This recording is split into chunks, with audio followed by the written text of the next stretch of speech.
বিষয়কে আমরা বারবার প্রত্যক্ষ করছি আর এই বিষয়টাকে নিয়ে নানা ধরনের বিতর্ক তৈরি করছি। উচিত ছিল সমাধান করা। ধর্ষক এবং ধর্ষণের যে সংস্কৃতি সেটা যেমন বন্ধ করা দরকার, আমরা সমস্যার গভীরতাটা বুঝতে পারছি না অথবা ইচ্ছা করে আড়াল করার চেষ্টা করছি। গভীরতাটা বুঝতে পারছি না এই কারণে বললাম যে এই দেশ, এই যে আমরা ২৪-এর যে অভ্যুত্থান করলাম, হাজার হাজার নারীরা রাস্তায় নেমেছিল।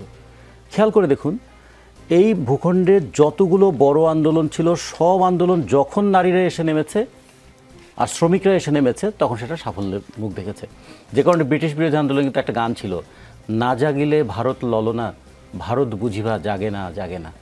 মানে যে কারণে আমরা প্রীতিলতাদেরকে দেখেছিলাম, যে কারণে আমরা বেগম রোকেয়াদেরকে, শিক্ষা সংস্কৃতিতে বেগম রোকেয়া আর শক্তি এবং সাহসে প্রীতিলতা, এইরকম মানুষগুলো এই ভূখণ্ডেরই তো মানুষ ছিল। ৫২ ভাষা আন্দোলন দেখুন, ৬৯-এর গণঅভ্যুত্থান দেখুন, কিংবা ৭১ সালের মার্চ মাসে ডামি রাইফেল নিয়ে যে মার্চ করেছিল সেটাও তো নারীরা। সেই সময় এটা কত বড় ঝুঁকিপূর্ণ কাজ। তো সেই কাজগুলো আমাদের মেয়েরা করেছে, নারীরা করেছে। তারা একটা আন্দোলনের নৈতিকতা তৈরি করেছে, আন্দোলনের শক্তি জাগিয়েছে। এবারও অভ্যুত্থানের এই সময়টাতে মেয়েরা যদি হল ভেঙে রাতে হাজারে হাজারে মেয়েরা না নামতো তাহলে আন্দোলনটা এতখানি সফল হতো কিনা জানি না। কিন্তু দেখুন, জাস্ট অভ্যুত্থানের পরপরই প্রথম এবং প্রধান আক্রমণগুলো আসলো মনে হয় নারীদের উপরে। তাদেরকে একদিকে যেমন মব ভায়োলেন্স, আরেকদিকে নারীদের সাইকোলজিক্যাল লিঞ্চিং, এইটা কিন্তু খুব ভয়াবহ। মানুষ এখন বাইরে বেরোতে ভয় পায়। কখন যে অপমানিত হব, কখন যে অসম্মানিত হব।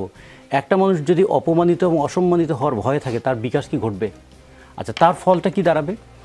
শুধুমাত্র সমাজের গণতান্ত্রিক মনটা নষ্ট হবে তা নয়, অর্থনৈতিক ক্ষেত্রেও নারীরা যে এগিয়ে এসেছিল সেই নারীরা আবার পিছিয়ে যাওয়া শুরু করবে। তার সঙ্গে যুক্ত হবে গোটা পৃথিবীতে আমরা কী সংস্কৃতিটা তৈরি করলাম যে বাংলাদেশ এমন একটা দেশ যেখানে নারীরা ঘরে এবং বাইরে কোথাও নিরাপদ নয়। ফলে এই জায়গায় আমাদের একটা ঐক্যমত হওয়া উচিত ছিল যে কোন সংস্কৃতির কারণে এটা হয়। একটা ছোট্ট কথা বলে আমি একটু শেষ করি। অনেক সময় বলা হতো না যে মেয়েদের আচরণ বা পোশাক কিংবা তারা বাইরে আসে বলেই তারা হয়তো লাঞ্ছিত হয়। এটা একটা জবাব একজন দিয়েছিল যে মেয়েরা লাঞ্ছিত হবে না, অপমানিত হবে না যদি তোমরা তোমাদের ছেলেদেরকে মানুষ করে তুলতে পারো। ফলে ছেলেদেরকে মানুষ করে তোলার জন্য একটা ডেমোক্রেটিক কালচার লাগবে। তো সেই জায়গায় আমরা কিন্তু সেই কালচারটার অনুপস্থিতিটা দেখছি। আসলে লড়াইটা হওয়া উচিত ছিল এই জায়গায়, লড়াইটা হওয়া ছিল সাংস্কৃতিক, আর লড়াইটা হওয়া উচিত ছিল যে অপরাধের মাত্রা বিচার করে তাকে শাস্তির আওতায় নিয়ে আসা। কিন্তু দুটোই আড়ালে চলে যাচ্ছে।